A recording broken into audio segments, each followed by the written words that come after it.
ದೇವೇಗೌಡರು ಕೂಡ ಪ್ರಧಾನಮಂತ್ರಿಗಳ ನರೇಂದ್ರ ಮೋದಿಯವರು ಮಾಡಿರ್ತಕ್ಕಂಥ 10 ವರ್ಷ ಕಾರ್ಯಗಳಿಗೆ ಅವರು ಕೂಡ ಮನಸೋತು ಅವರು ಕೊಡ್ತಕ್ಕಂಥ ಯುವಕರಿಗೆ ಮಹಿಳೆಯರಿಗೆ ಕೊಡ್ತಕ್ಕಂಥ ಏನು ಒಂದು ಆದ್ಯತೆಗಳೆಲ್ಲ ನೋಡಿ ದೇವೇಗೌಡರು ಕೂಡ ಮೈತ್ರಿ ಮಾಡಿಕೊಂಡು ಇವತ್ತು ಮೈತ್ರಿ ಪಕ್ಷದಕ್ಕಾಗಿ ನಮ್ಮ ಕೋಲಾರ ಏನು ಭಾಗದಲ್ಲಿರ್ತಕ್ಕಂಥ ರೈತಾಭಿ ಜನ ಇರುತ್ತೆ ಅತಿ ಹೆಚ್ಚಿಗೆ ಇರ್ತಕ್ಕಂಥ ಜನ. ಹಂಗಾಗಿ ಅವತ್ತಿಂದನೂ ನಮ್ಮ ದೇವೇಗೌಡರು ಕುಮಾರಣ್ಣನಿಗೆ ಸಪೋರ್ಟ್ ಮಾಡ್ತಕ್ಕಂಥದ್ದು ಅತಿ ಹೆಚ್ಚು ಸಪೋರ್ಟ್ ಮಾಡ್ತಕ್ಕಂಥ ಜಿಲ್ಲೆ ನಮ್ಮದು.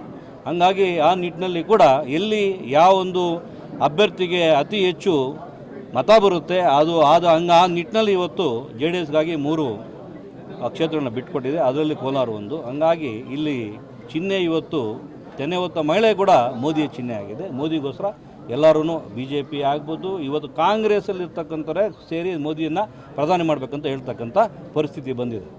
Thank you sir. ಈಗಾಗಲೇ ಮೈತ್ರಿ ಸಭೆಗಳು ಸುಮಾರು ಆಗಿದೆ.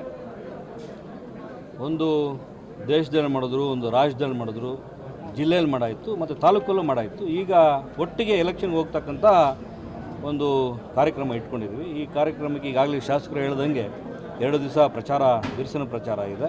ಹೋಬಳಿ ವೈಸು ಪಂಚಾಯತಿಲೆಲ್ಲ ಇರ್ತಕ್ಕಂಥ ಎಲ್ಲ ಒಂದು ಬೂತ್ ಮಟ್ಟದಲ್ಲಿ ಈ ಕಾರ್ಯಕ್ರಮ ಎಲ್ಲರೂ ಬರ್ತಾಯಿದ್ದಾರೆ. 2 ದಿವಸ ನಮ್ಮ ಕ್ಯಾಂಡಿಡೇಟ್ ಬರೋದ್ರಿಂದ ದೊಡ್ಡ ಮಟ್ಟಕ್ಕೆ ಜನ ಸೇರ್ತಕ್ಕಂಥ ಕೆಲಸ ಇದೆ. ಹಂಗಾಗಿ ಆ ಪ್ರಚಾರ ಕಾರ್ಯಕ್ರಮ ಆಗೋದಕ್ಕೆ ಅದು ಪೂರ್ವವಾಗಿ ಇವತ್ತು ನಾವು ಈ ಒಂದು ಪತ್ರಿಕಾಗೋಷ್ಠಿಯನ್ನು ಕರೆದಿದ್ದೀವಿ.